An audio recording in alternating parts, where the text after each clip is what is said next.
বিসমিল্লাহির রহমানির রহিম ইন্নাল্লাহা আস্তারা মিনাল মুমিনিনা আনফুসাহুম ওয়া আমওয়ালাহুম বিআন্না লাহুমুল জান্নাহ।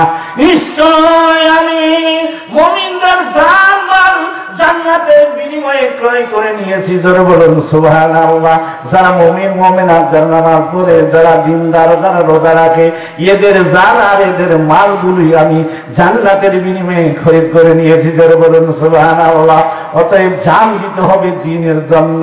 যেইভাবে জান দিয়েছিলেন হযরত হামজা রাদিয়াল্লাহু তাআলা, উহুদের যুদ্ধের দামামা বেড়ে গেল, সাহাবীরা নারায়ে তাকবীর আল্লাহু আকবার ধ্বনি দিয়ে স্লোগান দিতে লাগলো। আর হযরত হামজা রাদিয়াল্লাহু তাআলা এবার স্ত্রীর সাথে সহবাসে লিপ্ত ছিল। এমন অবস্থায় যখন তিনি স্লোগান শুনতে পেল, নারায়ে তাকবীর আল্লাহু আকবার স্লোগান যখন শুনতে পেল, এবার স্ত্রীর কাছ থেকে এবার ঝাঁপ করে লাফিয়ে উঠিয়ে ঘরের ভিতরে জুলফিকার নিয়ে জিহাদের ময়দানে ছুটলেন। অনেকগুলো কাফের বেঈমানকে কচুকাটা করে দিয়ে তার বুকের ভিতরে এবার কি আসলো, অনেকগুলো তীর এসে গেল। এবার নিজেও তিনি শহীদ হয়ে গেলেন। জোরে জোরে বলুন সুবহানাল্লাহ। এটা হলো প্রেমের পাগল, এটা হলো জানদার পাগল। প্রেমের পাগল দেখতে পাইবে, প্রেমের পাগল দেখতে পাইবে মদিনায় গেলে। কত পাগল কান্দা ফিরে চোখের ওই জলে। পাগল হইল হযরতে হানজালা, বক্ষ করল তীরে কালা, রক্তের সাগর পাড়ি দিয়ে শহীদের মালা গলে। প্রেমের পাগল দেখতে পাইবে মদিনায় গেলে। বলুন সুবহানাল্লাহ। প্রেমের জান দেওয়ার জন্য প্রেমের পাগল হয়ে গেলেন। এবার আল্লাহর হাবিব বদরের যুদ্ধে 14 জন সাহাবী শাহাদাত বরণ করেছিলেন। উহুদের যুদ্ধে 70 জন সাহাবী শাহাদাত বরণ করছে। 69টি লাশ পাওয়া গেল, একটা লাশ পাওয়া গেল না। এমন মুহূর্তে হানজালার স্ত্রী আসে অভিযোগ করলো, ইয়া রাসূলুল্লাহ, ইয়া হাবিবাল্লাহ, এই 70 জন লাশের মধ্যে আমার স্বামী আছে, কিন্তু আমি শুনেছি যারা শহীদ হবে এদেরকে তো গোসল করানো হয় না, রক্ত মাখা খঞ্জর মাখা শরীর নিয়ে এদেরকে দাফন করা হয়, কবর দেওয়া হয়। কিন্তু আমার স্বামী তো সহবাসে লিপ্ত ছিল, তার তো ফরজ গোসল হয়ে গেছে, অতএব তাকে তো আগে গোসল দিতে হবে, তাকে যেন গোসল দেওয়া হয়। এই জন্য আমি আপনার কাছে এসেছি। আল্লাহর হাবিব সাহাবীদেরকে বললেন হানজালার লাশ খোঁজার জন্য। হানজালার লাশ পাচ্ছে না। কিছুক্ষণ পরে আল্লাহর পক্ষ থেকে এবার ওহী এসে গেল। আল্লাহ জিবরাইলের মাধ্যমে জানিয়ে দিল, নবীরে তোমার চিন্তা করার কোনো প্রয়োজন নাই। আমি তাকে পৃথিবীর সাধারণ পানি নয়, আমি আমার হাজে কাউসারের পানি দিয়ে তাকে গোসল করাই পৃথিবীর মুখে প্রেরণ করাইছি। জোরে জোরে বলুন সুবহানাল্লাহ। এইভাবে জান দিয়ে দিতে হবে আল্লাহর জমিনে দ্বীন কায়েমের জন্য।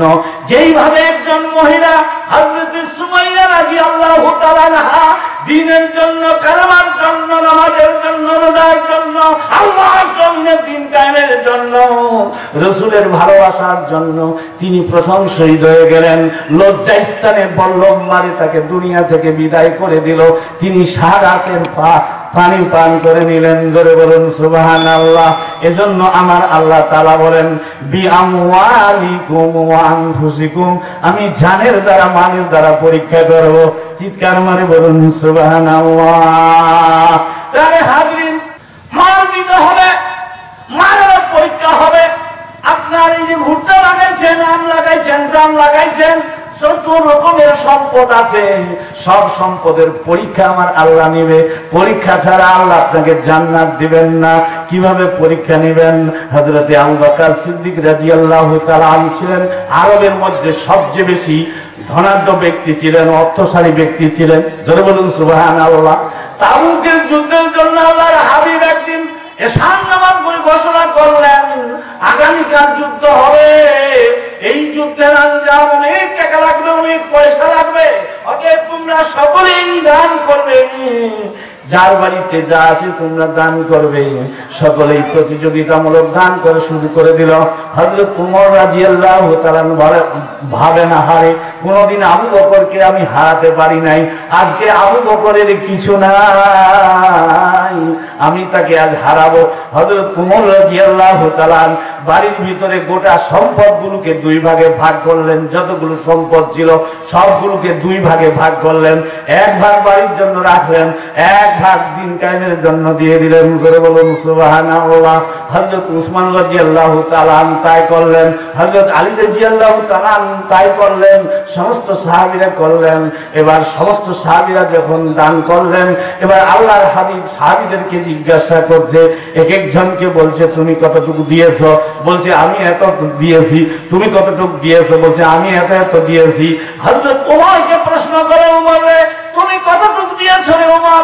হযরত ওমর বলে, ইয়া রাসূলুল্লাহ, ইয়া হাবিবাল্লাহ, আমার বাড়িতে যতটুকু সম্পদ ছিল সবগুলো দুই ভাগে ভাগ করে এক ভাগ নিয়ে এসেছি, এক ভাগ বাড়ির জন্য রেখে এসেছি। জোরে বলুন সুবহানাল্লাহ। এবার হযরত আবু বকরের পালা। বিশ্বনবী জনাবে মুহাম্মদ রাসূলুল্লাহ সাল্লাল্লাহু আলাইহি ওয়াসাল্লাম হযরত আবু বকরকে ডাকলেন, আবু বকর তুমি কি নিয়ে এসেছো? আবু বকর লজ্জিত একটা ফিরালের কাছে দাঁড়িয়ে আছেন। সমস্ত সাহাবীরা যে সম্পদ দিয়েছে তার তো সামান্য সম্পদ ওদের, তিনি লজ্জিত হয়ে গেলেন।